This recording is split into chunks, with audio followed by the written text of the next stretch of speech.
Okay, I think we're ready to get started.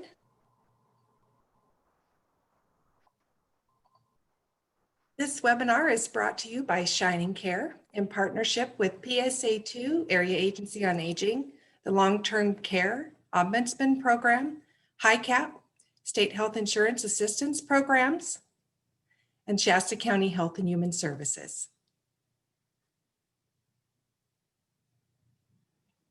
Can you go back a slide, please, Colleen? Thank you.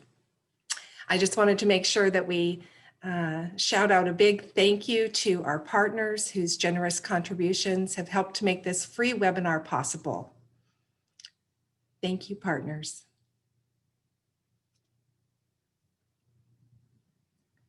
So before we get started, let's go over what to expect as you settle into view from the comfort of your home or your office or wherever you are. Feel free to grab your favorite beverage or snack as you will see us, but we can't see you. Today's webinar is being recorded and we will be able to share a link with you after the event is complete. We welcome you to revisit the content yourself and share it with colleagues, friends, and family. Since all participants are muted for this webinar, we invite you to use the question and answer tab, the Q&A at the bottom of your screen. That's where you can have your questions answered. We'll keep track of them, and then after the presentations are all done, then we will have a question and answer session where we will address each question. So basically, type your questions in the Q&A.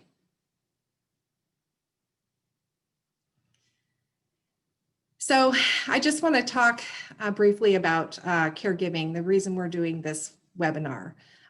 We recognize that caregiving is a vital part in the provision and safety and health of older adults, especially those with dementia. And, you know, the noble role of caregiving is vital and impacts an extremely large number of people. And so I just wanted to share some facts with you. Our country is experiencing an unprecedented explosion in the number of older adults who will be living at home with physical or cognitive impairments. The need to provide access to these vulnerable people is a major challenge facing our society on so many levels. Family caregivers are vital to the safety, health, and well-being of a fast-growing population of older adults. In our community locally here, we have a very large population. I'm entering it myself. Caregivers now encompass more than 1 in 5 Americans. That's a lot. As caregiving needs rise with an aging population, over 78 million people dedicate their time as caregivers for a family or a friend in need, and more than 11 million are caregiving while still caring for children at home. 1 in 5 Americans provide unpaid care for loved ones. And of those, over 1 million are young people between the ages of 8 and 18. Think about that for a minute. Although caregiving is a very rewarding experience, most caregivers also experience a significant decline in their own health and well-being. And that's why we are doing all we can to provide resources and support to our local caregivers. The strength and endurance and the sacrifice it takes to be a caregiver cannot be overlooked. So we just take this moment to say kudos to all caregivers. We applaud you.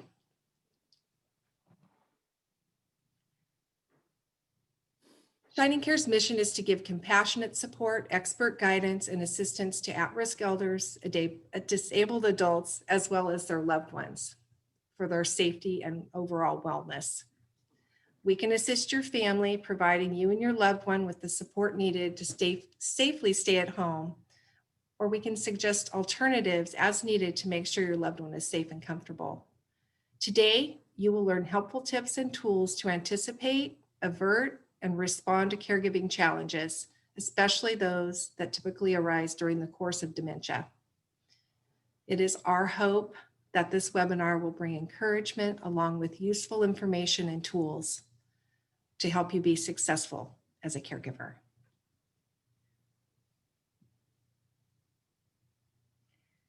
I'm sharing this, our latest handout, and I want to encourage folks to go to our website, shiningcare.org, where you can find just a slew of articles that are helpful to family caregivers and friend caregivers. And if you would like to have this latest article, we do have it in handout form to share with your other loved ones. Just, you can email us, respond in the chat, and we'll make sure that you get this latest handout. So now I'm going to introduce you to Alan Hansen with Shasta County Health and Human Services. Good morning, everyone.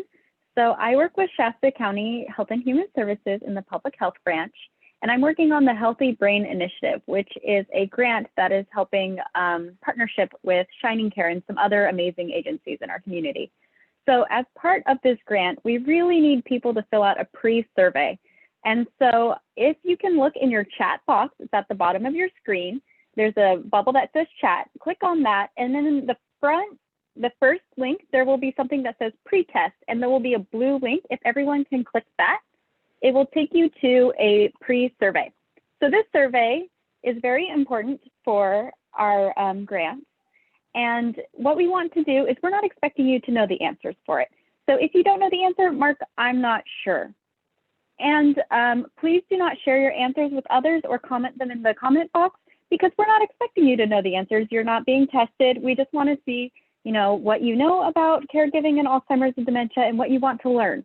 And we're also going to have a post survey as well. So we're going to see, there should be a link in the, somebody said there's not a link in the chat. I will provide it right now, don't worry.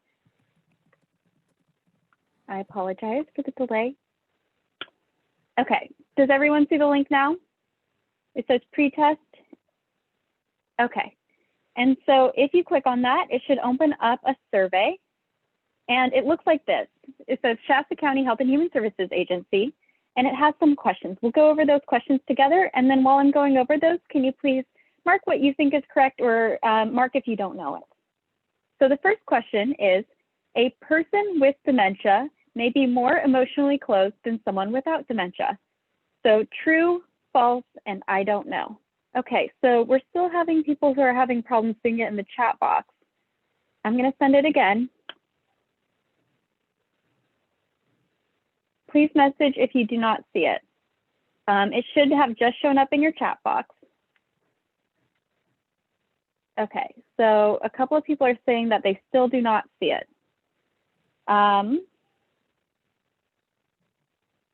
Is it somewhere that, is it in their emails from the registration maybe, or is it on Shining Care's website?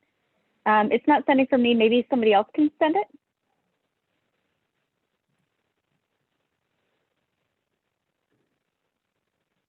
Okay, so it was sent with everyone's registration. So if you're not seeing it in the chat box, please do not type the answers in the chat. If you're not seeing in the chat box, check your registration email. Okay, so question number 2. Alzheimer's disease is present in blank of those with dementia. The first answer, 25 to 40%, 50 to 75%, 80 to 90%, or I don't know. Okay, question 3. It may be helpful to avoid asking people with dementia questions that rely on short-term memory. True, false, or I don't know. Okay, the next question. Current dementia therapy research is focusing on therapies for all of the following except apathy, appetite, psychosis, sleep disturbances, or I don't know. And the last question, Alzheimer's is most common among seniors aged blank, 65 to 74, 75 to 84, 85 and older, or I don't know. So if you don't know the questions, that's totally okay. And then we just ask that you fill out this survey, and once you're done, you can go back to the meeting by going to the little blue box that should be in your taskbar. It's a little video camera, and you can click on that.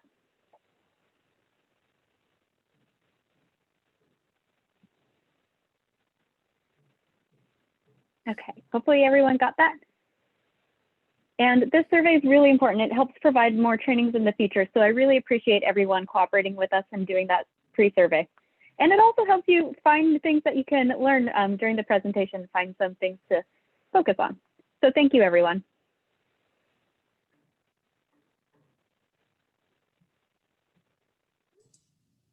Thank you, Allison. So I hope everybody made it back to your full screen of the webinar. Now I'm going to introduce Becky Robinson from the Alzheimer's Association of Northern California and the Northern California chapter's Chico office. She's going to provide just a great presentation today. We're so excited to have you. Welcome, Becky. Thank you. Thank you, Joanne. Really, really happy to be here. Just waiting for my slides to come up. So thank you everybody for joining us today. And one thing I'll mention while I'm still waiting for the slides to come up here. One thing that I'll mention, as Joanne was giving some great information about caregivers and how many caregivers we have in the United States, in regards to Alzheimer's disease, and specifically, there are 16 million unpaid caregivers in the United States. And so that's why this information is paired with the great information you'll hear from Maggie in just a little bit about caregiving, is that oftentimes Alzheimer's disease and dementia definitely can go hand in hand. So again, over 16 million Americans provide unpaid care for a loved one in the United States. So, okay, sorry about the delay there.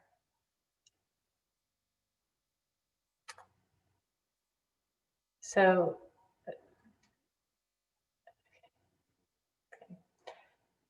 thank you, Colleen.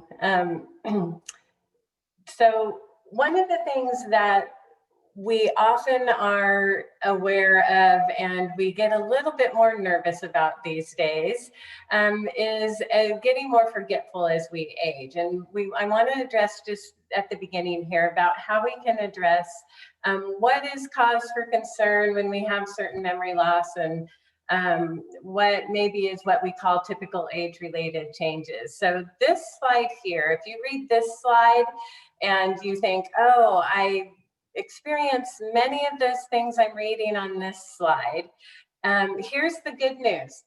This one's okay. If you experience some of these, this is okay, because this is what we call normal age-related memory loss. So as we get older, we know that things in our body are going to change. Our skin changes, our muscles change, our brain changes as well. And so some things, as we get older, we might make a bad decision once in a while. I'm sure no one on this webinar has ever done that before. But as we get older and we multitask, or we have different things happening in our lives, like all of us have had since March, with having to be at home more and lots of changes happening, we might make a bad decision once in a while. That's okay. It's if it starts to interfere with daily life that when it starts to be cause for concern.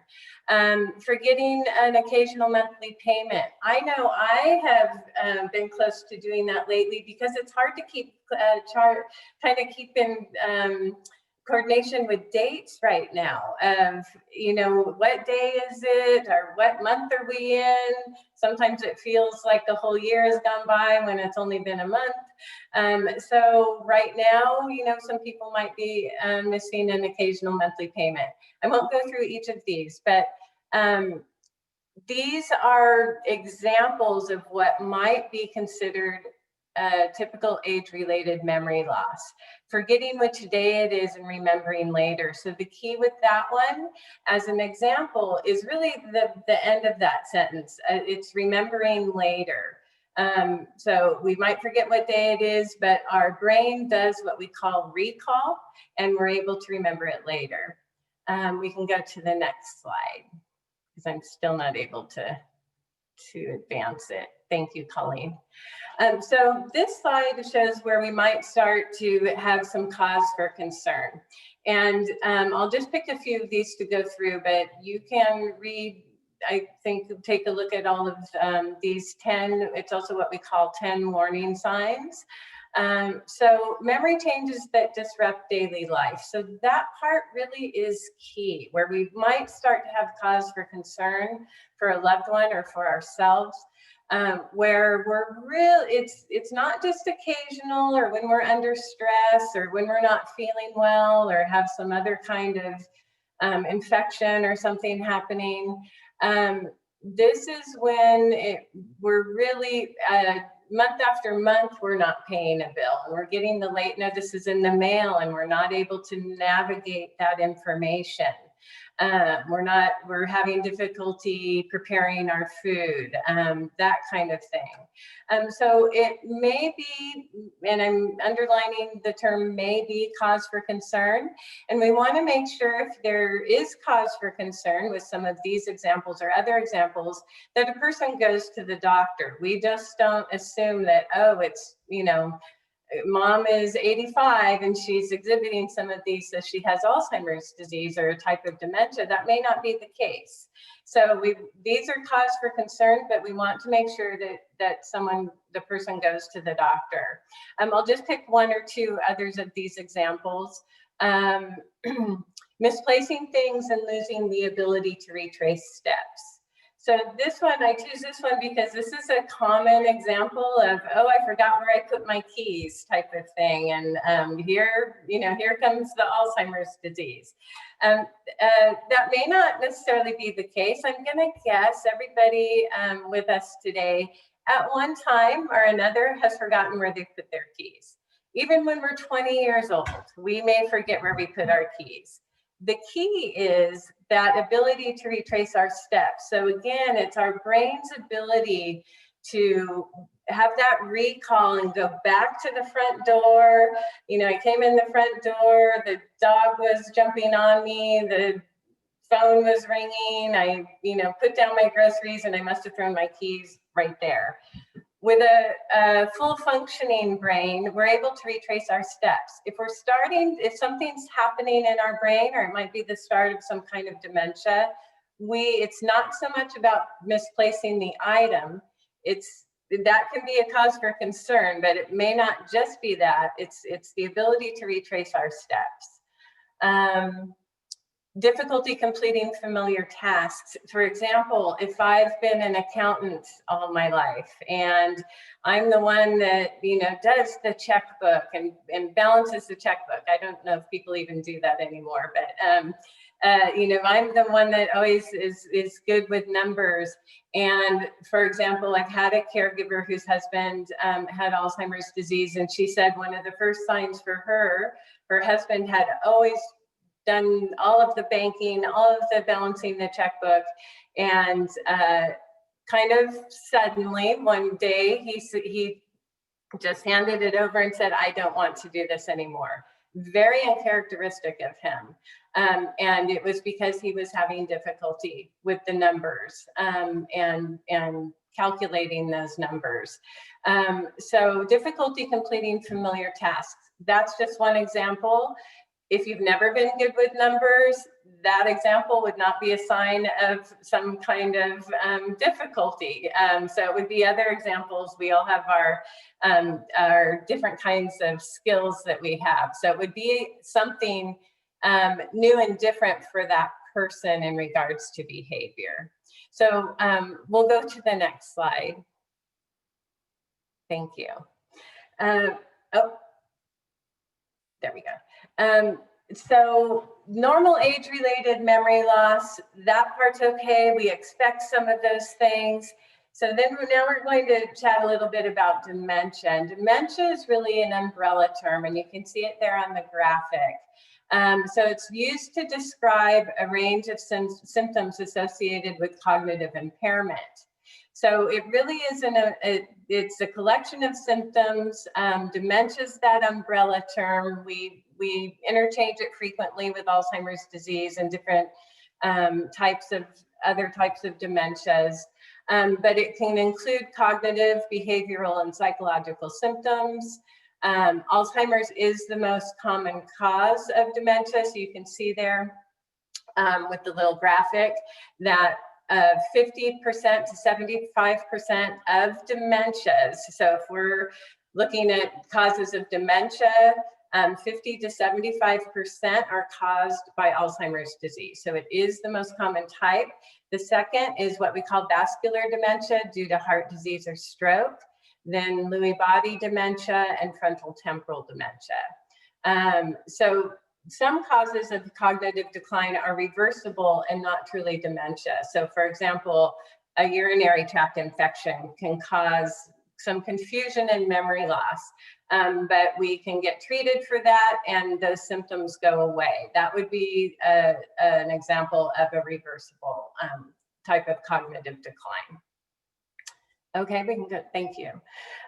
So as we're talking about the brain and getting, we're kind of moving our way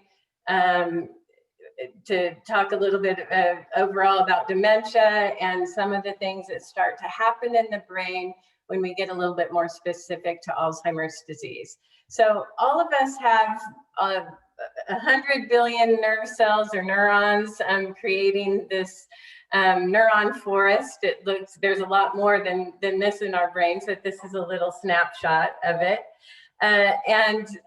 This is what helps us and enables us to have the signals traveling through our brain that help us create memories, have thoughts and feelings. So we need these neurons and we need them good and healthy. We also call them brain cells. And Alzheimer's disease destroys these neurons. So the hallmarks of Alzheimer's disease, if you click one more time, thank you, Colleen. This is, it'll show another graphic here in a second, but this is Dr. Louis Alzheimer, who discovered discovered and the disease was named after him in the early 1900s, 1906. And the photo on the right is the woman, her name was Auguste, I'm probably not pronouncing that quite correctly, but this was in Germany. And this was a patient that he had that was exhibiting at that time what they call irrational behavior. And so he studied her and her brain as much as they could back in the early 1900s. And this is where the term Alzheimer's disease, where it came from and one of the hallmarks of Alzheimer's disease. So we often get the question that it feels like this is a newer disease, but it really has been around for quite a long time. Some experts feel that as long as there has been mankind, that there probably has been a type of Alzheimer's disease, but possibly people just didn't live long enough to show the symptoms. In this picture, she was 51. And you can see how it seems to have deteriorated her condition. So on the right-hand side, the hallmarks of an Alzheimer's brain, you can see the normal brain section there in the neuron. And then what happens with an Alzheimer's brain, that it starts to atrophy. It shows a little bit of a graphic there of the amyloid plaques and tangles. And we'll go to the next slide, Colleen. Thank you. And so this gives a little bit better picture of what a healthy brain looks like in comparison to severe Alzheimer's disease brain. So we want to make really clear, this is not how, this is an Alzheimer's brain that maybe a person has had it through many, many years. So it's hard to say how many years, but we'll say 10 years. So this is not what the brain looks like at the beginning of Alzheimer's disease. So severe Alzheimer's disease is that right-hand side of the brain picture, healthy brain, you can see the ventricles start to enlarge, or the little spaces. And this one shows in particular near the hippocampus. And one of the things in regards to the hippocampus area is in our brain is that that's the part of our brain that helps with our short-term memory. And so it's oftentimes where Alzheimer's disease will start in a person's brain, is in that hippocampus. It makes sense when we talk about Alzheimer's disease. Oftentimes the examples that we give and what we think about is a person's ability, lack of ability to recall, and they start to have difficulty with their short-term memory. Okay, next slide. So when we're talking about Alzheimer's disease specifically, it is a brain disorder. It is a progressive disease. It's what we call a progressive disease. It's the most common form of dementia, as we said. And currently there is no cure. It affects over 5 million Americans. And again, over 16 million Americans are caring for people with the disease. So it's why caregiving is so important, and why agencies like Compass Shining Care and the work that they do and the assistance they give is so vital. And Caregiver Resource Center, that you'll hear from Maggie in just a little bit here. The other thing that I want to spend just a few seconds on is that Alzheimer's disease is eventually fatal, and oftentimes people we don't think about that, or it's not something that is necessarily thought about in connection with this disease. So if I was diagnosed with Alzheimer's disease tomorrow, as it is right now, since we don't have a cure, I will not survive that diagnosis. And so it's, I think, because of the duration of the disease, because Alzheimer's disease can last between 2 to 20 years, that it's not often thought of in that way. But there is no cure. People don't go into remission. It doesn't stop. People do progress at different rates, kind of different increments of the disease. So it's very individual in the way that people progress. But it is a terminal diagnosis. So we're really trying to make a difference with that and change that outcome. So we'll go to the next slide.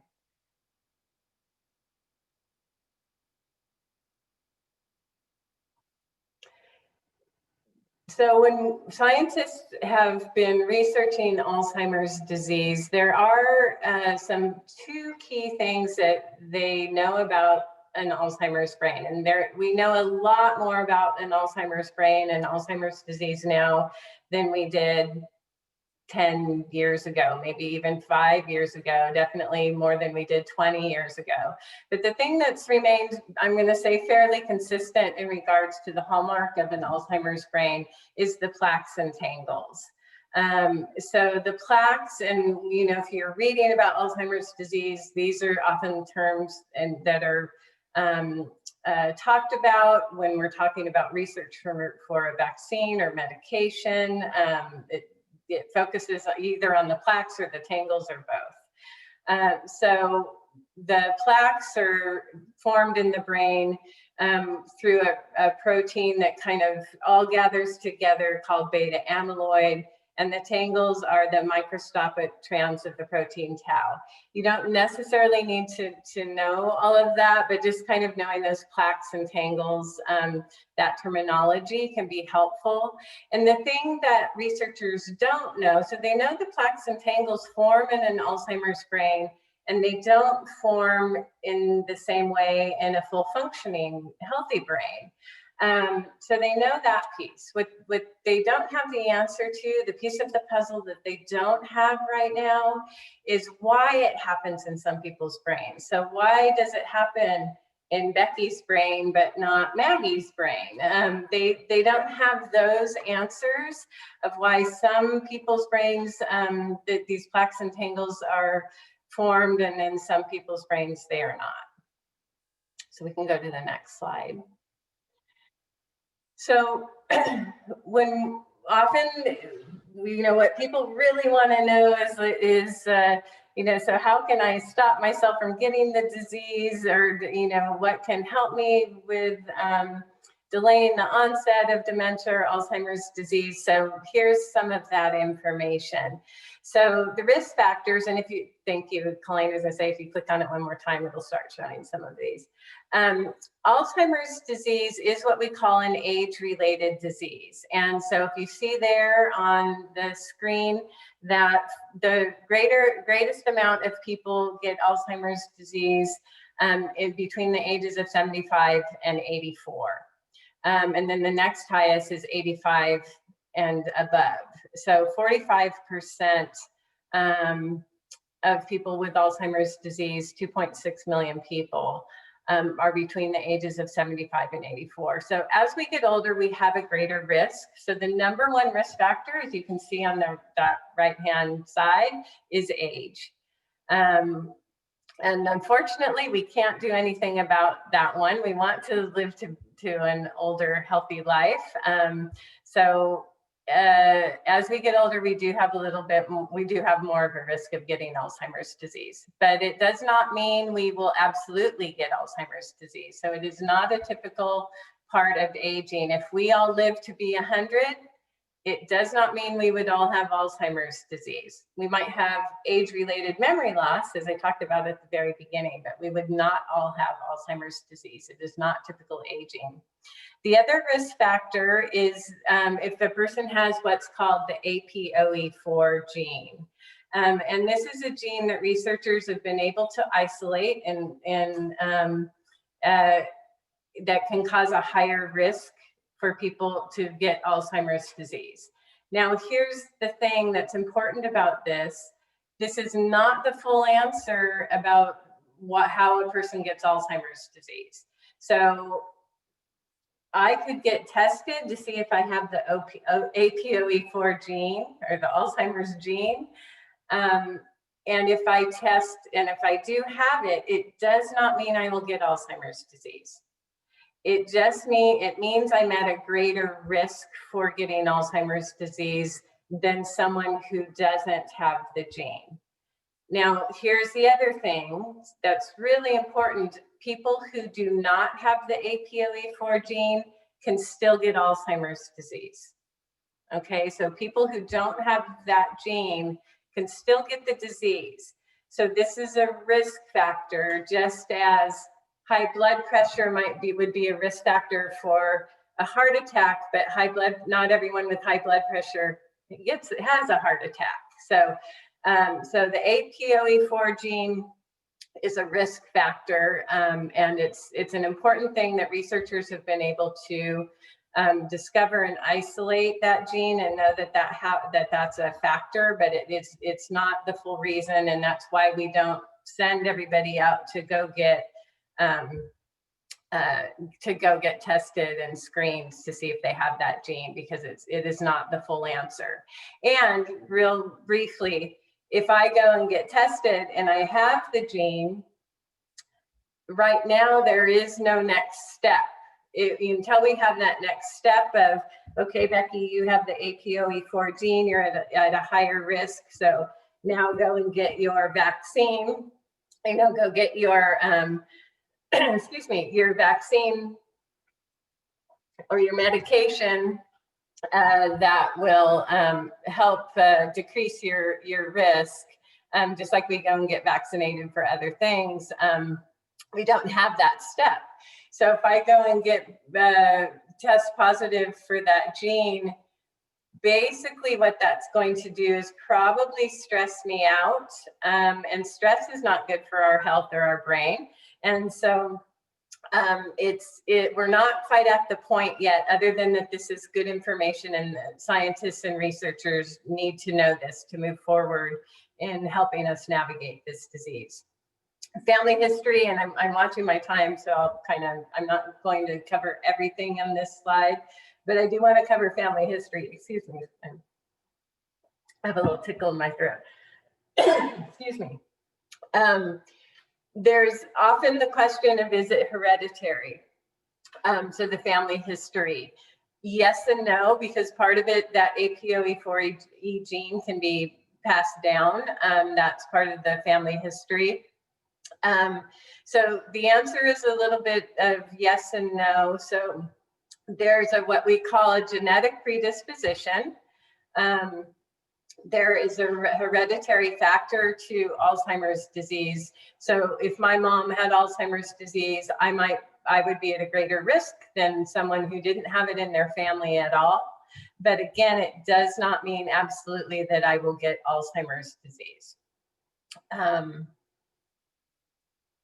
So we'll go ahead and go to the next slide. Thank you. Medications for Alzheimer's disease, you know, I will say, you know, 15 years ago or so, this slide, maybe about 20 years ago, would have been blank. There was nothing, no medications at all. So it's really exciting, at least to me and probably a few other people on the panel today, that, you know, we at least have medications. And I'm going to guess that those of you with us today that have experience with this disease, either as a caregiver or a family member, probably are thinking, oh, well, these don't really work that well. And that is, I would agree with you with that. And most of us at the Alzheimer's Association would agree with you with that. But we are at least somewhere, and we have some things that help a little bit. So Aricept, Exelon, and Razidine help with the mid to moderate stages. Aricept is designed to help with all stages, and it does not necessarily slow down the progression. It helps with memory. So that's a little bit of a misconception sometimes. It doesn't slow down the progression. It helps with, they're designed to help with the process of memory and how our brain functions. Namenda is a little bit of a newer medication, and then one of the drug companies got smart because physicians were co-prescribing like an Aricept and Namenda together, and one of the companies got smart and just created a pill that was a combination of the two. So that's what that Namzaric is at the bottom there. Okay, so we'll go to the next slide. Excuse me, I'm so sorry. So as we're looking at the future of Alzheimer's disease and medications, and this is really an exciting time, a lot of new developments are happening, and we're getting closer and closer all the time to having a good medication or some kind of prevention or vaccine. So what we're discovering now is that most likely it will include both lifestyle intervention and medicines. We know that lifestyle in regards to diet, exercise, blood pressure, diabetes, all of those kinds of things diminish our risk for Alzheimer's disease. So that they've done scientific studies on that. And so that is why the future most likely will involve lifestyle interventions and medicine. So we'll go to the next slide. And in regards to the medicines, I think, Colleen, is there, if you click it, yeah, okay. When we're thinking about Alzheimer's disease, and again, I'm guessing many of you with us today, the symptoms, the psychological symptoms of the dementia are really what, if we don't have a cure or an intervention at this point, these symptoms, the agitation, sleep disturbances, psychosis, and apathy are really key to helping caregivers and families live a quality of life and people with the disease. So a lot of clinical trials are focusing on these therapies as well. Besides just the disease itself, they're focusing on therapies for these kinds of symptoms. We'll go to the next slide. And if nothing else, today, from my information, what we can do right now today is this slide here. These are things that we can all do to help our brain and to help us be healthy. And we can read, we can exercise more, we can get good sleep, take care of our mental health. All of these are positive, healthy ways to keep our brain healthy. And I hope that this information was helpful to you today. And I know that Maggie is going to talk about caregiving and some of the challenges that can come up with caregiving for a loved one with Alzheimer's disease, dementia, and just, I think in general, just a caregiving journey. I hope this information was helpful, and it was really a pleasure to be able to share the information with you today. So thank you very much, and I will be here at the end for questions. Great. Thank you, Becky. That was really good information for all of us to have. And now I'm just pleased to present Maggie McNamara. She is a caregiver advocate with the Passages Caregiver Resource Center. Thank you for being here, Maggie. I know you have great information to share. Oh, thanks. And you probably are noticing that I've got a mask on. I was getting concerned because Becky was having that little tickle in her throat, and I noticed that we're not even 6 inches apart from each other. So I thought, oh, maybe I don't need to. Okay, but thanks. Let's see. Oh, is Colleen doing this for me? Okay. Thanks, Joanne. Thanks, Becky. I always enjoy listening to everything that you have to say, and I hope your tickle gets better. So we jumped right into caregiving. So like Joanne said, my name is Maggie McNamara. I'm with Passages Caregiver Resource Center. And what we do is help family members who are caring for somebody with a neurocognitive disorder, the different causes of dementia, Alzheimer's disease. And so I'm going to talk a little bit about how you can be a successful caregiver. But let's answer the question first, what is caregiving? Because a lot of people don't know that they are caregivers. I know that for myself, I had this job for 2 years and my boss said, you know, you're a caregiver, aren't you? I said, well, how do you figure? You know, I mean, I help with my mom with some things, but I drive her around a little bit. I help with groceries and stuff. So, well, that's part of caregiving, and we'll talk a little bit about that. But the definition is attending to another individual's health needs. And by health needs, we don't necessarily mean just medical. We mean physical, emotional, mental health, spiritual, all the needs, the whole person. And when we're caregiving, like I said, I didn't recognize that I was a caregiver at first, and a lot of people don't. We may start out slowly. So let's go ahead and go to the next slide, Colleen. So what are some of the things that we might be looking at? Well, we're looking at things called activities of daily living. So if you're a caregiver, you may be helping somebody with some of these things. Bathing, and let me just give an example. There's a spectrum of caregiving, a continuum, I guess I should say. Is the person independent? Do they need verbal assistance? Do they need some help, lots of help, or are they totally dependent? So bathing might not be one of the first things, but we'll talk more about that. Are you helping somebody get dressed because they no longer have the ability to track and put their clothes on in the order that you should be putting them on? Do they put their shoes on first and then their socks? Do they put their pants on over their head? People may chuckle at this, but I want to just really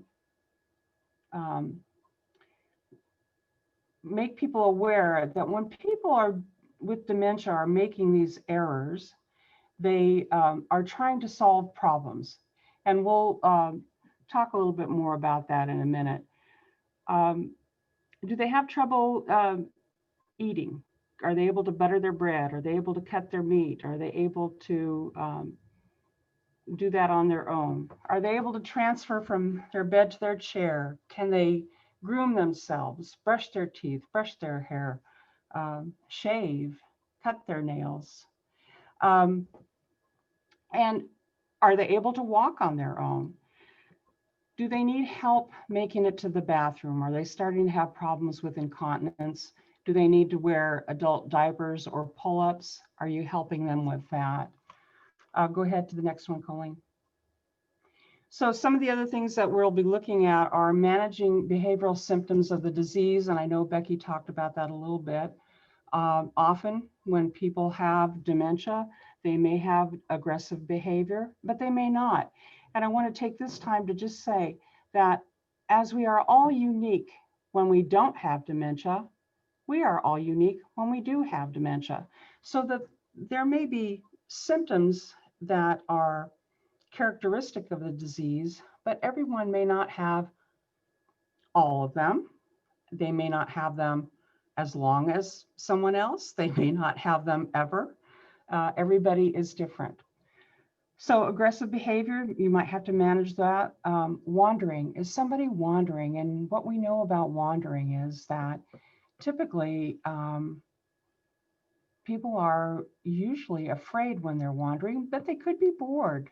It depends on your person, what's going on with them.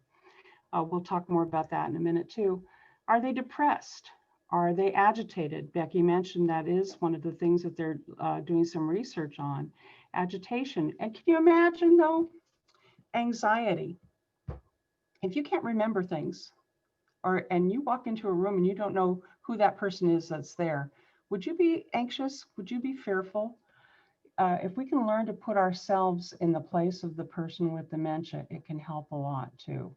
But first of all, you have to know what some of those characteristics are. Repetitive activity, and this is a difficult one. So it doesn't just mean that people ask the same question over and over again, but this is one of the features of Alzheimer's disease that we see so many people do. What's for lunch? Well, we're having tuna sandwich and peas today. Oh, good, okay.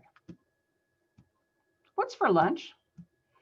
And they do it over and over again. And this is a difficult one for caregivers to manage.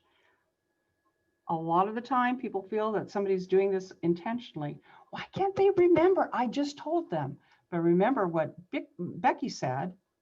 I called you Bicky, but I meant Becky. This is about memory. They have short-term memory loss. There may be nighttime disturbances.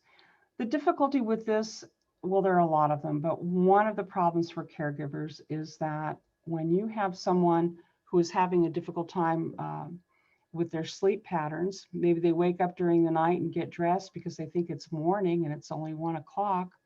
Maybe they have sundowners, which most of you have heard of, but if you haven't, it's a disorder that manifests around sundown, and people who may be calm all day long are starting to become agitated and pacing and awake. And not everyone has sundowners disorder, but when they do, it can be very difficult for a caregiver.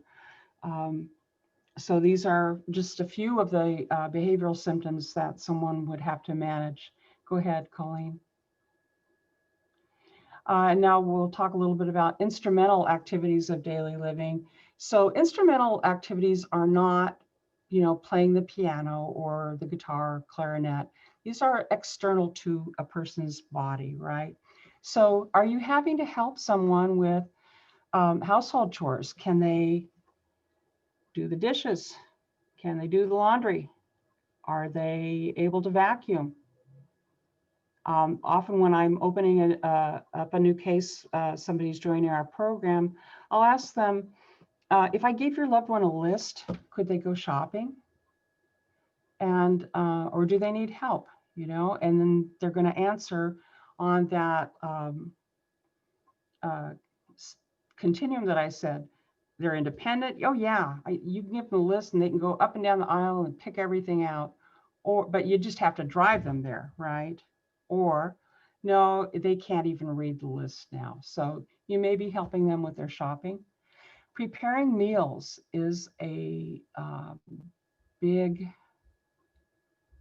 can be a problem. I don't know if I want to use that word, but preparing meals. One of the things that we notice early on, people may be leaving the burner on the stove. And, you know, I've done that. I've done that over my lifetime, but we notice people doing that more, or they get up, they make something and then go lie down to take a nap and forget that they have it on the stove. Providing transportation. Are you having to drive your loved one wherever they need to go? Are you having to arrange the doctor's appointment and drive them to the doctor's appointments? So these are all aspects of caregiving. And Becky mentioned this one. This is one of the early warning signs, or can be. Do they have problems managing their finances? So are you having to start to keep an eye on your parents or your spouse to see what are they doing with their money? Are they writing the checks too many times? Are they paying the bill over and over again, right? Are they having problems with their legal affairs? Is that something that you're starting to have to step in and take care of? And answering the telephone is an interesting one, because it's something that we're used to everybody doing, right? Now, you've all heard the stories, and I know a lot of you have attended the past webinars on preventing elder abuse, but a lot of people answer the phone and they have dementia, and they are able to still give out their social security number and other information to people who are trying to scam them. My mom is in the early stages of dementia, and she doesn't answer the phone anymore unless she knows who it is, and it will announce, you know, if it's my sister or somebody she knows. She used to answer the phone and then try to take a message, and I would come home and she would say, well, somebody called for you. Okay, who was it? I don't know, but it was somebody for you. So she doesn't answer the call anymore. And it's just another thing that as a caregiver, you may have to do. Go ahead, Colleen. Now, this is the bad news, the really, really bad news, because I know Joanne said it can be very, very rewarding caring for somebody, but 40 to 60% of caregivers caring for someone with dementia will die before the person that they care for. And 40 to 60%, it's a lot. Why is that? Well, I'm not going to answer that yet. I'm going to jump right over to show you a healthy brain. You want to go ahead and click? Yeah. So I copied Becky a little bit here. I wanted to show you an actual healthy brain. And I want you to notice this brain. It's pink, and the lines there, peaks and valleys, or sulci and gyri, if you want to get Latin-y on that. This is a healthy brain. Now, we hope that your brain looks like this, okay? The brain is healthy, but the person who gave it to us isn't, because they had to die so we could have their brain. Now, I want to show you an Alzheimer's brain. Yeah, go ahead, Colleen. Alzheimer's disease brain, and Becky did show us the difference in size. If you notice, this is all yellowed and shrunken, and this is probably somebody who has had Alzheimer's for a long time, like Becky was saying on the other brain that she showed. But to what she also said, our brain cells are dying. They're being consumed. They're being consumed from the inside by one of the plaques and on the outside by the tangles, right? So those toxic proteins are consuming somebody's brain. So if you are caring for somebody with dementia, I hope that you remember these pictures. This will help you be successful, I think. You look at this picture and think, oh my, when you say, why is he doing that? What is she doing that for? Here's the reason: because their brain is disappearing. They don't have the capacity to do what they could do before. And this is hard for caregivers because we look at them and they look like the regular person that we see every day, right? But their brains are changing. Go ahead to the next one, Colleen. And then there's a cross sample, and Becky showed you that as well. You see the large spaces between the ventricles. But there is a significant difference in the mass of brain that's there. Go ahead to the next one, Colleen. Okay, so let's talk about some of the changes and losses that a person with dementia has. Go ahead to the next one. And the first one, of course, memory loss. Now, that is specific with Alzheimer's disease and a number of other causes of dementia. But everyone with dementia will not have memory loss in the beginning. Frontotemporal lobe, they may have a difficult time with language and not memory. So the cause can matter, but memory loss is a salient feature. Language. We see language, we use it to express ourselves, to tell people, oh yeah, I got a headache, or I'm hungry, or I like you, or whatever it is that we want to say. But it's not just about what we say, it's also about what we understand. Language contributes a lot. And as people lose the ability to express themselves or to understand, that really changes what's happening in their ability to communicate and relate to people. Becky talked about this as well, change in visual perception. Everything that happens, everything that we do, everything that we smell or taste or feel or touch or think happens in our brain.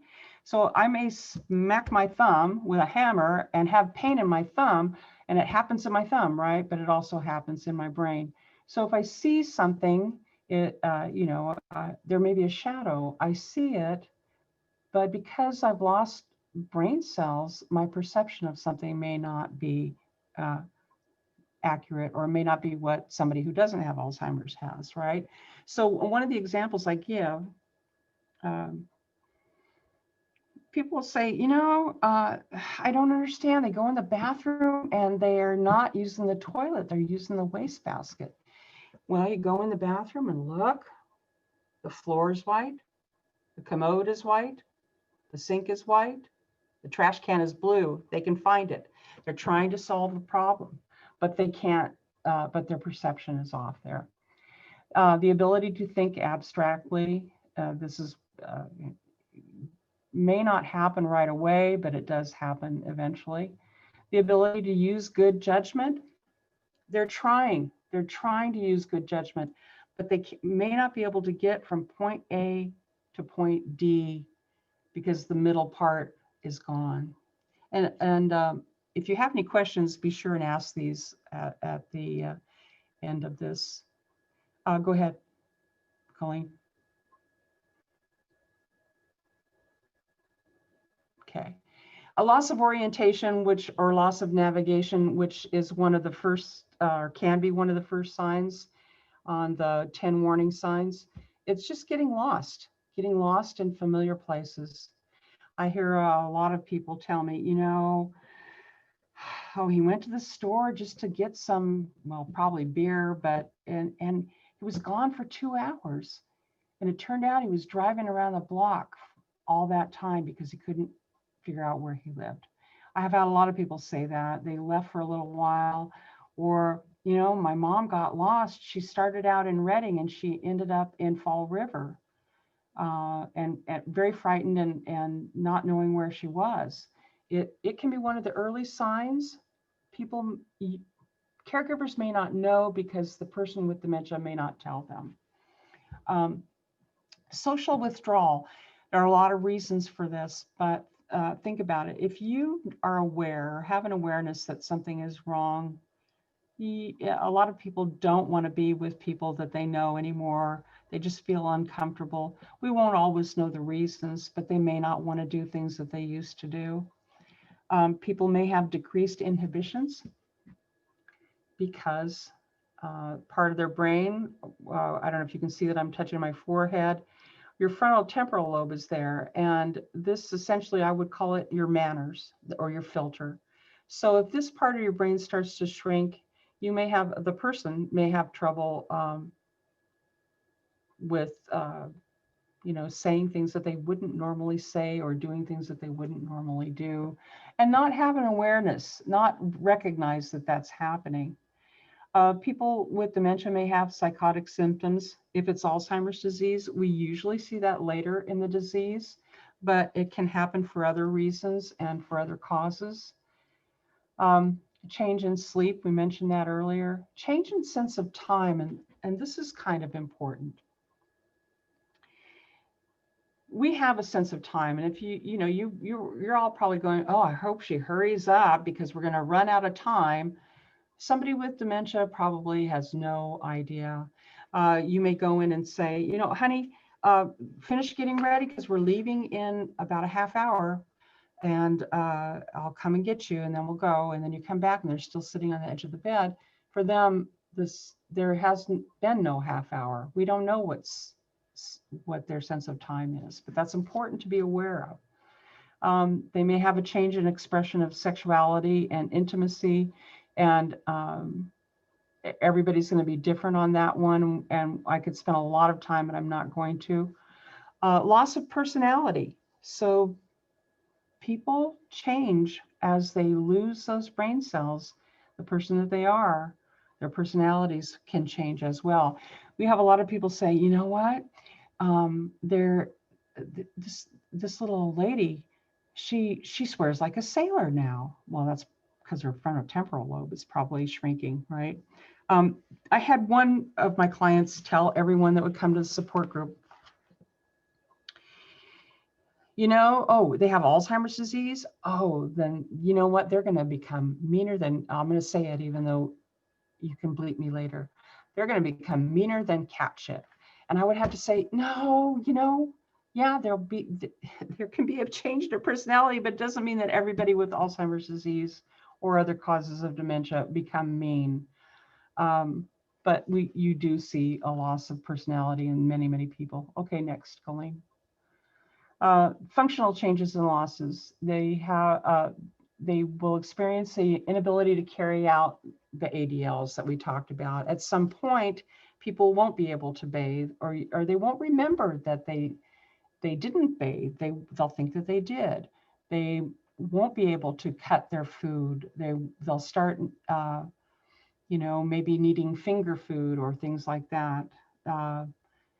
They won't be able to drive. They won't be able to do any of those things that we talked about.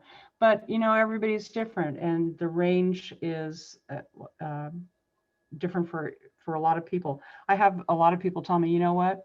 They've had Alzheimer's for 10 years, but they're still continent. They still are able to make it to the bathroom. Everybody's going to be different. You'll see confusion and frustration with a task, right? They may not be able to get dressed anymore. They may not be able to follow a recipe or do things that they used to do.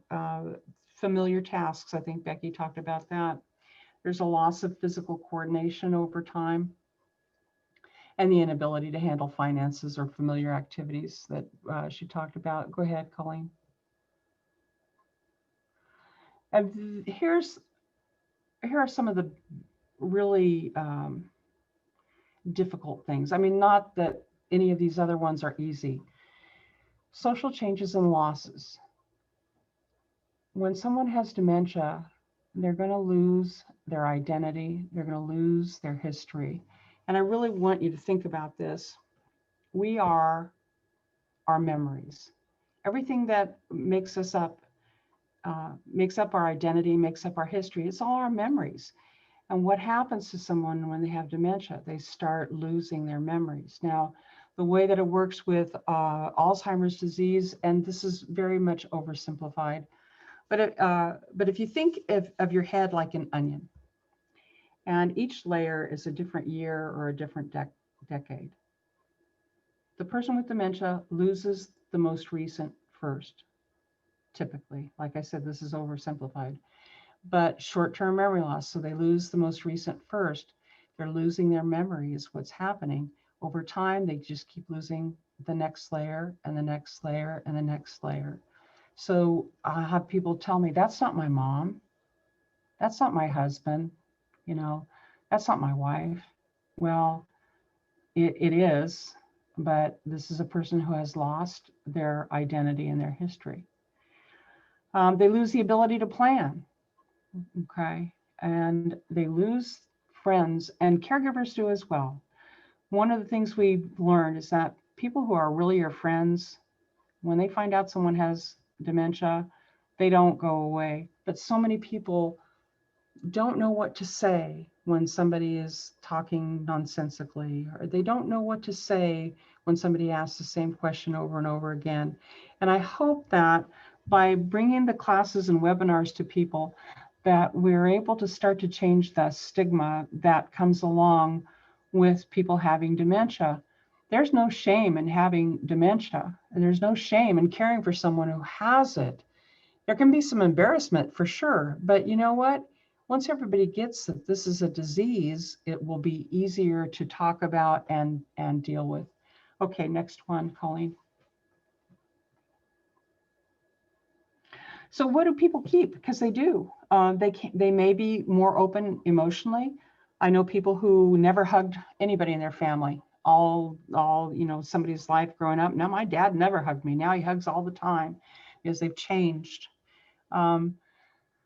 Most people, not everyone, but most people who have dementia are able to sing. And they may not be able to string together enough words to make a sentence, but they can remember the words to the song. And the example that I used to give was, you know, they would know "Oh Dem Golden Slippers," but now I'm finding that the songs are things like "White Rabbit." Not "Back in Black" yet, but eventually, okay. Pleasures are still pleasures. Eating good food, and good food for somebody with dementia might be ice cream, cookies, things like that, but they enjoy it. They may enjoy flowers, how they look, they're colorful, they smell good. Petting an animal, which is going to lower your blood pressure anyway. Okay, Colleen. They'll keep their sense of humor, but it's not a sense of humor like we are familiar with, right? It's not three caregivers walk into a bar and da-da-da. It's more like Chevy Chase falls on his face on Saturday Night Live, or the Keystone Cops, or John Ritter trips over the couch and lands on his head, slapstick. They still laugh at that. They'll try to keep their social graces. Think about this. When we're little kids, what do they teach us? Okay, what do you say? Please. And now what do you say? Thank you. How are you? Fine. They keep those social graces, and people will try to maintain their continence for a long period of time. Of course, everybody's different, but people do try to take care of that for a long period of time. One of the important things is that the caregiver and the person with dementia learn to be together in the moment. They are here and now, and that's kind of it. We can think about the past, we can think about the future, but remember I said they don't have a sense of time at some point. So we have to learn to be together with them. Okay, Colleen. And I'm going to rush through these because I'm recognizing that the time element here. So to help you be successful at caregiving, it's really important that you learn how to communicate with someone who has dementia. And one of the first ones that's probably the most important is to reassure, reassure, reassure.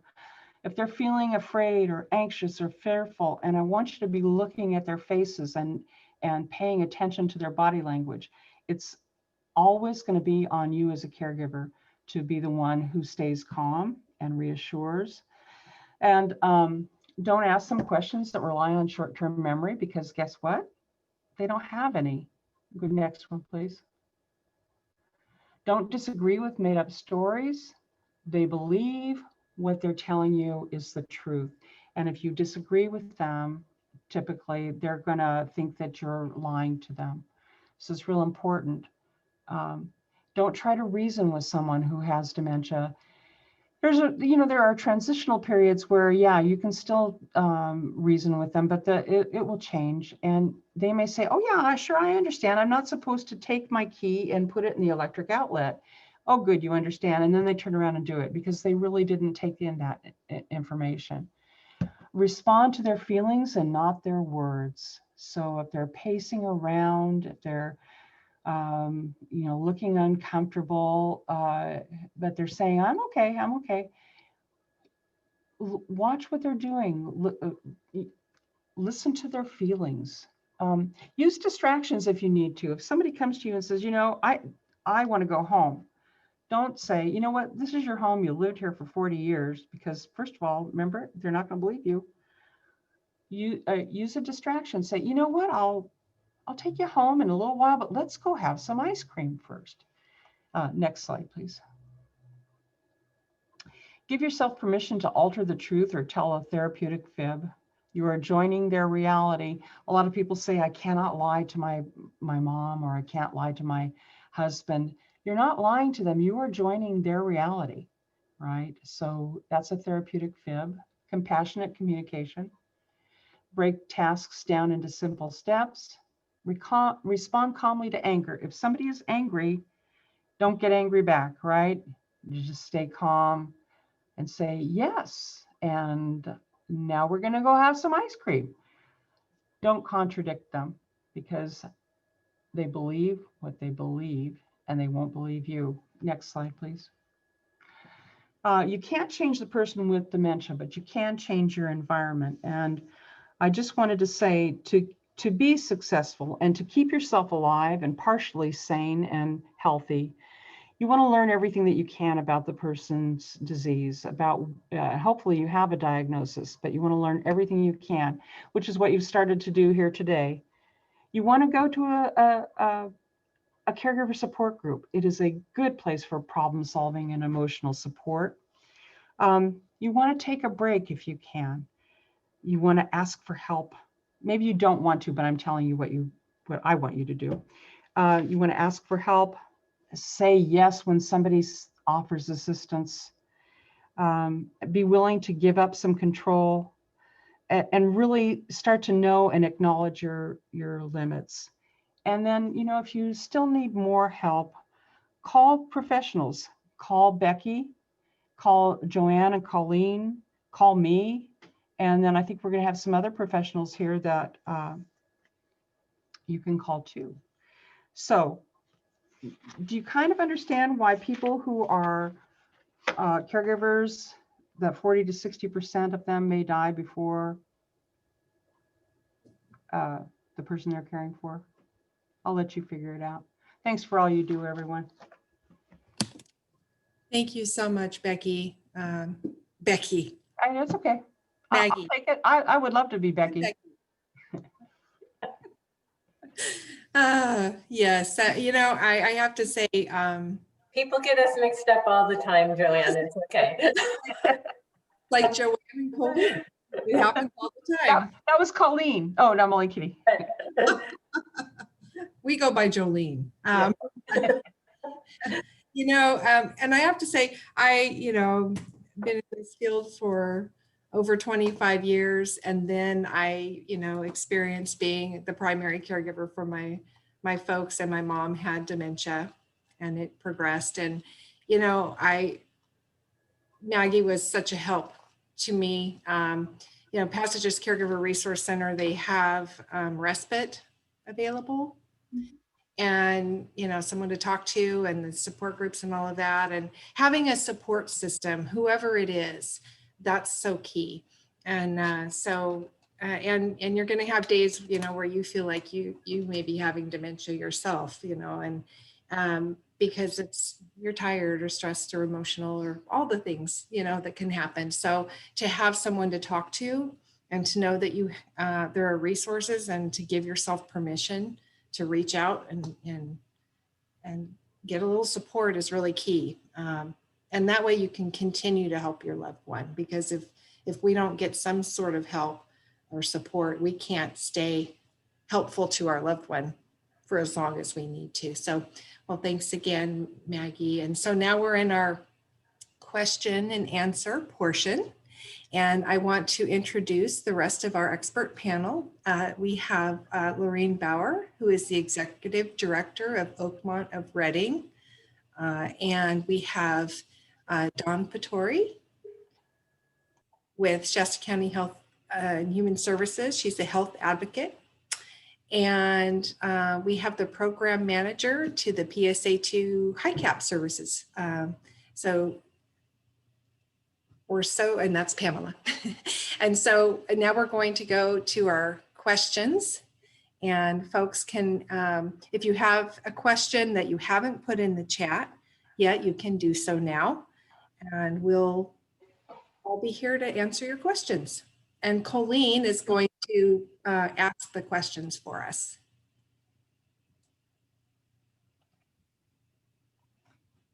All right, so I don't have any coming up yet, but I do have some that were asked a little bit earlier, so give me just a minute.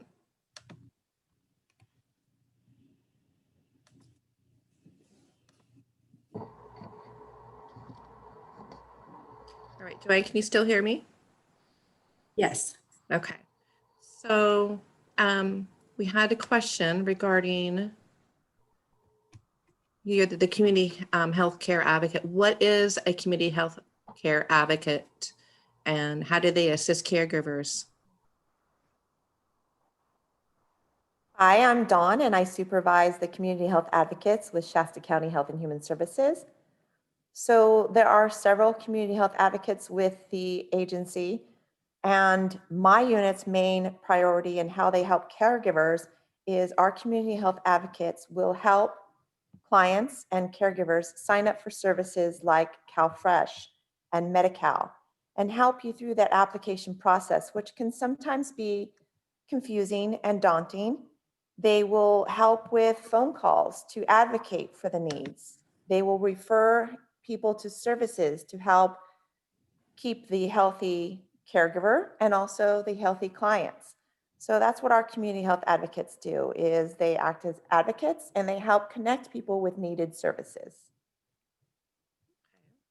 Next question we have is, how do you know when it's time to seek assisted living placement? And what are some of the questions I should be asking an assisted living community? So one of the things that I think is important to be very mindful of as you are considering assisted living placement is that there's no one size fits all. So there are not questions that are specific for every single candidate for assisted living. It really is personalized. So in terms of timing, there are two things that I would recommend that a family caregiver think about, and they are two S's. Safety and socialization.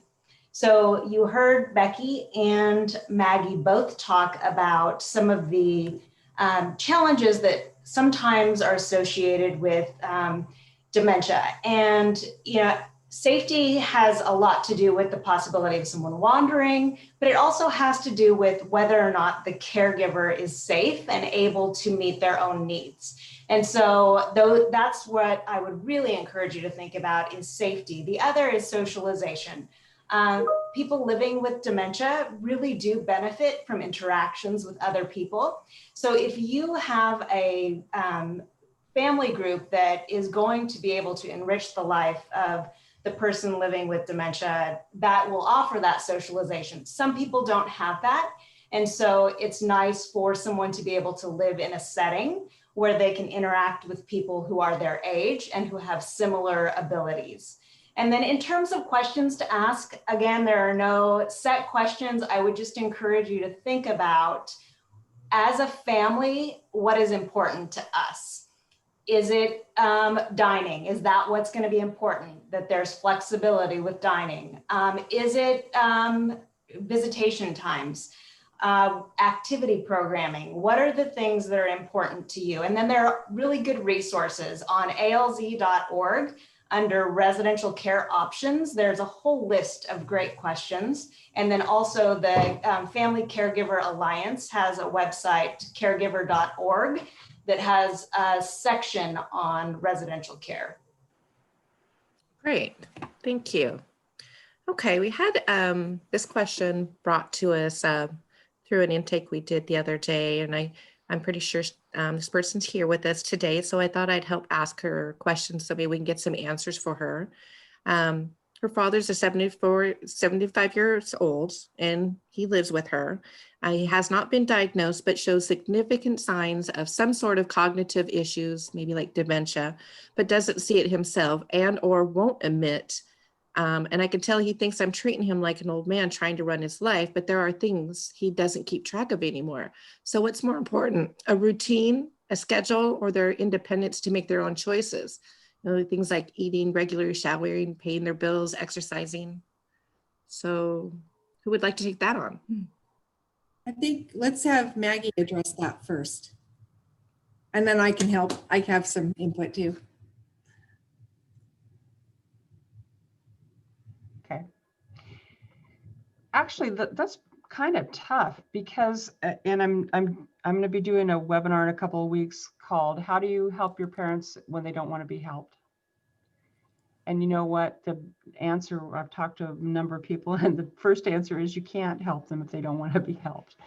But what the thing that we want to look at is what the resistance is. And first, I would say you may be noticing signs of dementia or cognitive complications, problems that they're having. And he really may not recognize that he's having them. I have people tell me all the time, well, he's in denial. He doesn't want to admit that there's something wrong. And I sometimes when people have dementia, they are aware, they can tell, but a lot of the time people are not aware and they can't tell. So he truly may believe that he's fine. So I would start to look at what are the causes of resistance, and I wouldn't treat him like, I would just treat him like your dad and not try to take over, because can you imagine if your kids are telling you, you need to do this, how you would feel? So you need to be looking at ways, and I think Colleen can probably help you with this because she's a geriatric care manager. There are ways to maybe to fend off that resistance and work around it. That's all I'm going to say. Thanks, Maggie. And I'm Joanne. Well, I said Colleen, didn't I? Well, you Becky's, no, you started that. I did. I have responsibility. I will mute myself. Goodbye. So, again, professionally and personally speaking, it is such a challenge. And that period of time when people are trying to come to terms with what's happening to them. And like Maggie says, the person may not even really recognize what's happening, or there may be some combination of that plus just not wanting to succumb to it or admit to it or whatever. Sometimes there's embarrassment. Sometimes there's a lot of fear around, accepting help. And so, like Maggie said, we just, maintain our relationship and do a lot of listening and acknowledging their feelings and using I language. I just love to help you. I understand, that you want to do this yourself. So, and I would say don't give up, because, if we push too hard, then a lot of times this huge wall comes up and we're just all banging our heads against the wall. And so, yeah, go ahead, Maggie. Well, I was just thinking also, because I was just telling this to somebody the other day, if her dad has somebody that he respects and will listen to, sometimes it's better to have somebody that's not family or a different family member. She may be the one that he's not going to pay attention to, but there may be another person that he will listen to. And if that's what it takes, sometimes it's going to somebody else. Sometimes it's your doctor or your clergy, or Lorraine. Mm-hmm. we can help with that, and we have been successful with that. So when we can do a consultation, which sounds really fancy, but it's really just a visit, getting to know your loved one and listening to them and having that outside objective person to say, okay, these are the things that I'm seeing. And a lot of times, even with my own family, I had our care managers at Shining Care help me with my mom because I was her daughter, and it didn't matter. It didn't matter what I said, but when they talked to her, she was accepting of it, just as one example. So, and for caregivers to just know that it's not your fault. So you may be doing everything just right, and it's just the circumstance. And I can't say enough to just hang in there. And it may take some time, but usually with time and a lot of times with the team, you can have breakthrough. So call. We're here to help you. All right, I have another question. I'm an adult child caring for my parents and not sure how to review their Medicare plan to ensure it is meeting their needs when there's been a change in condition. What do I need to do to review, and who can I reach out to for help? I guess I will take that. Hi, my name's Pam Smith. I am the program manager for HICAP, which stands for Health Insurance Counseling Advocacy Program. And we are a free resource for anything Medicare related. Medicare with other insurance, Medi-Cal, retiree, the supplements, the drug plans, anything. So we are a wonderful service with counselors, registered counselors with the California Department of Aging. So basically, we do have a lot of caregivers, or now the adult children of elderly parents who really don't know where to go or what to do to review their drug plan or make sure that their insurance is okay, and they just don't know where to go. We are the resource. We are local. We have one office here in Redding, and we serve 5 counties. So we can counsel. You would call the office here in Redding, and then we would be able to assist you and direct you to the right counselor in your area. And those areas are Shasta, Siskiyou, Modoc, Lassen, and Trinity counties. So basically, there are enrollment periods for every part of Medicare. Right now, what we're in is the Medicare drug plan. So it's important for caregivers to know where to go for a resource to review anything with a Medicare beneficiary's health insurance, which is their Medicare, their drug plan, and supplements. So right now we are actually in the window, which will be ending December 7th, to review a Medicare beneficiary's drug plan for next year. This is an annual enrollment period in which you can do that, but it's just that window of October 15th through December 7th. Then for those beneficiaries who also have a supplement insurance that are sold through private insurance companies, we can assist that caregiver with making sure that beneficiary is where they need to be. They have the right insurance. They don't have a supplement. What can they do? They need that extra coverage, or to review it every year. We are still that same resource. But we don't sell any insurance, and we don't sell or refer any insurance product or insurance companies. We just give you all the information, help you, guide you where you need to go, and go from there. Great, Oh, thank you. and I'm sorry, real quick, Colleen, and that would be another different enrollment period. And the Medigap supplements to review is on the beneficiary's California birthday.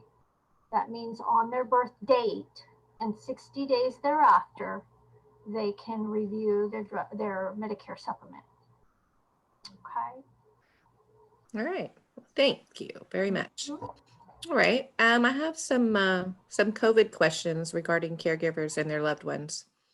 Are people with Alzheimer's or other dementias at an increased risk for catching COVID-19? So I can answer that. I work with Shasta County Health and Human Services in the public health branch. So I work both with Alzheimer's and dementia and coronavirus. So people with Alzheimer's and dementia by themselves with just that diagnosis are not at a higher risk. However, some other types of things may be risk factors, and those may come up with an increased age. So maybe high blood pressure or diabetes or other things that people with Alzheimer's and dementia may have may increase their risk for coronavirus. Okay. They also wanted to know that, they're worried about their loved one when going to the doctor's office because they don't want them to catch the coronavirus. How do they navigate with that situation? Yeah, so that's always a little bit of a tough situation for caregivers because on one hand, they want to make sure their loved one gets care, but they also don't want to expose them. So in that case, we ask that people take normal precautions like washing your hands, wearing a mask, and if your loved one has been exposed or if you have been exposed to coronavirus, we ask that you inform your doctor so they can put on extra equipment. But no matter what the situation is, even if you're under quarantine, even if you're in isolation through public health, even if you have coronavirus, no matter what the situation is, we always want you to get medical care if you need that medical care. So if you have an active case for coronavirus, maybe don't go to your dentist, but if you need to go to the ER or call 911 or go see your primary care physician, we just ask that you notify them, but that medical care is always welcome if you do need it. Okay, great. One more here. What is Shining Care's Aging Life program? I'm an adult child who cares for their parents who have signs of dementia. How can you help me with explaining this to the doctors and have them understand the situation?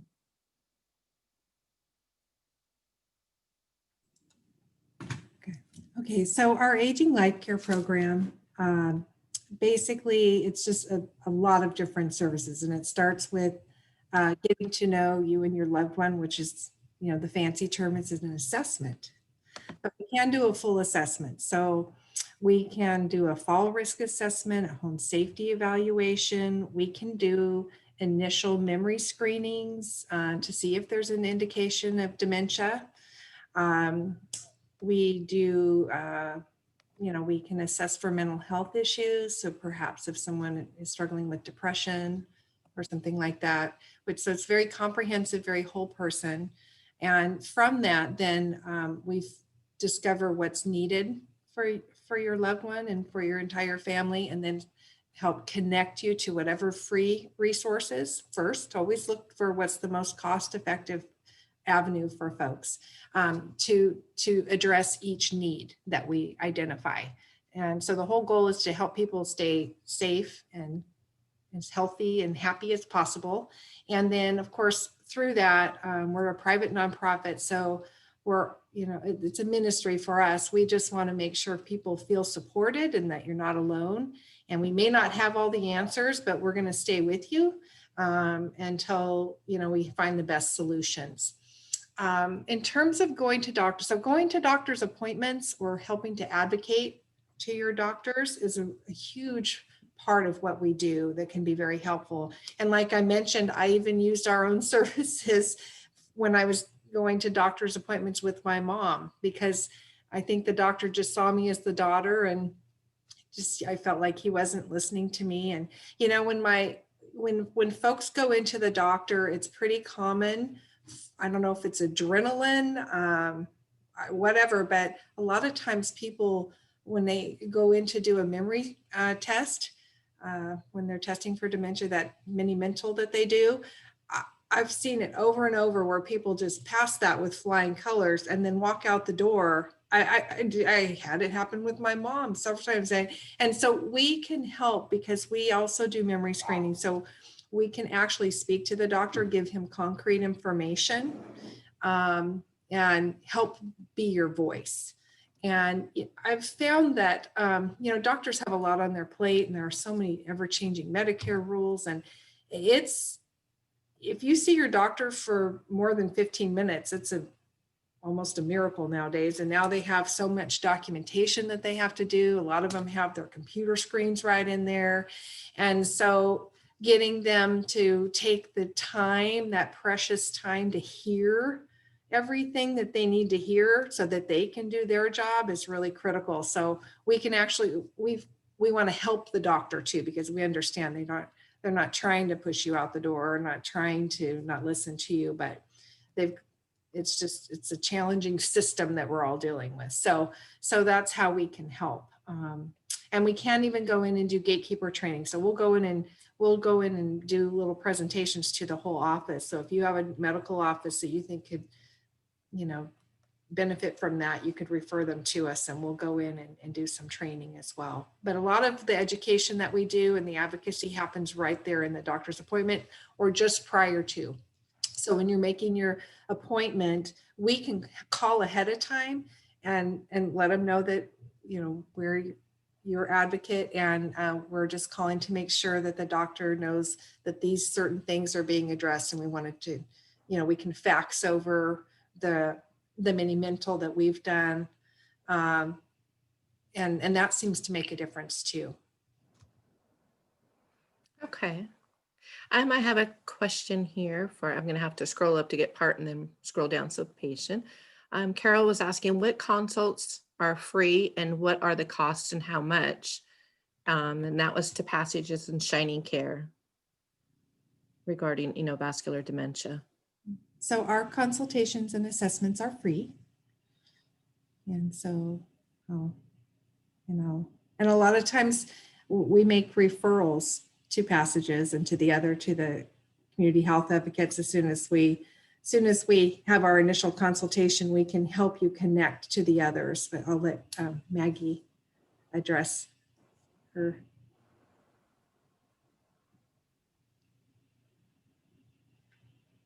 We don't charge anything. All of our, I'm going to say most of our services are free, and we, what we do is try to find or provide resources for caregivers so that they can do this successfully, so they don't end up being one of the 40 to 60%. We can help with emergency respite care, which means that we will pay for someone to come in and give the caregiver a break. We can help with, depending on our funding, and I always want to say that depending on our funding, what we have available, we may be able to help with minor home modifications, with assistive devices that Medicare may not cover. We do a lot of support groups and classes and trainings and collaborate with other agencies to do things like this. I have a support group in about 20 minutes for spouses. We help with, we can help people with placement and with a legal consultation concerning long-term care, Medi-Cal, and powers of attorney. So we try to help them find the resources that they need to do this successfully and stay healthy. So kind of anything that they need, we try to help them with. Was that the question? Yes, it did. Thank you. At this point, I don't see any more questions in here. Okay, great. Pauline, this is Dawn, and I just wanted to go back to an earlier questions, if you don't mind. No, go on ahead. So for those who are joining us today, I was a social worker with Adult Protective Services for 11 years. And I wanted to go back to the earlier question regarding the father who is having some cognitive decline but doesn't see it. And you asked, what is more important, the routine or I forgot what the question was. It was like, what's more important, the routine or something else? I think the most important thing is maintaining the relationship and not at your level of expectations, but making sure they are having their independence and focus on just the basic health and safety issues. Not, are they living the way they've always lived? Is this to my standards? But is this an argument I need to have because it's putting them at risk? of their health and safety, or is it just something that's not the norm? So I think that's what you need to focus on, is letting them have self-determination as much as possible, even if it's different from the norm, and then focus on the health and safety, and always have a team. Often they will take help and information from someone else rather than a daughter or a relative. Yeah, that's That's great. just my 2 cents. Thank Good. you. I would say that's worth at least 5 cents. That was really good. Yeah, it's so true. I mean, I always say, choose your battles, you know, and it's not always going to be perfect. And we do the best we can. And at the center of that is you know, when we put ourselves in the other person's shoes and try to think about how they might be feeling. And, you know, we care about our loved ones. And so, but it's really easy in the day to day to get caught up in, oh yeah, but still I've got to get, you know, this done. I've got to make sure they're safe. I've got to make sure certain things happen in a day. And that's where it gets a little tricky. But yeah, that was really good advice. So I saw someone was raising their hand. Did you see that, Colleen? I did. I just wrote hello. Oh, hello. If you have, so we do need to wrap up now, but I want to encourage everyone to, you know, please contact us if you have more specific questions for any of our panelists. We will make sure to get that information, you know, to you. We'll connect you to them, or, you know, do our best to help get your answers. And also, I just, you know, thank you for attending today. And this is being recorded, so we will give you information to share with your friends and loved ones, because I feel like, you know, the more people that can see this, the better, right? This is what we've been talking about today affects so many people, and even if it's not affecting them right now, they may be looking to the future. And so the more we're all equipped and empowered to handle it, the better. So as Colleen's putting some of the numbers up where you can reach folks. And did we have another screen? I don't remember, Colleen. I can pop that back up. One thing though, I will have probably this recording up along with the PowerPoint, and I think Joanne had a handout that we can actually have up on our website at shiningcare.org by Monday, and it will be under the community page, but I'll also email everybody that attended today. I will send you the pre and post survey. So if you can complete those for us today, so we can continue to, you know, provide these free webinars, that would be amazing and help us meet those requirements. So let me pull open.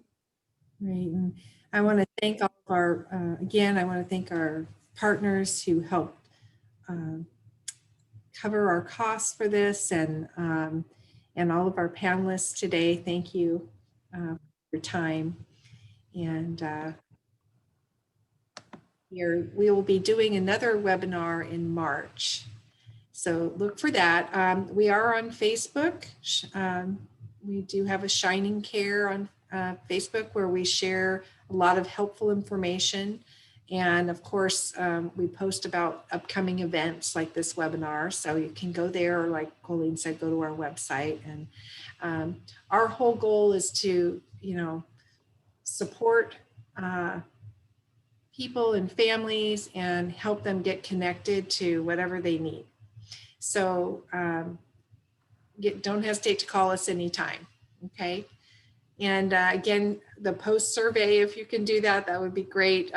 It'll be really important for the grant. So as we move forward, to be able to do more for our community up here, the surveys the state requires, is pretty important to keep our funding and to do what we need to do. So if you all would be so kind as to please do that post survey, we would greatly appreciate it.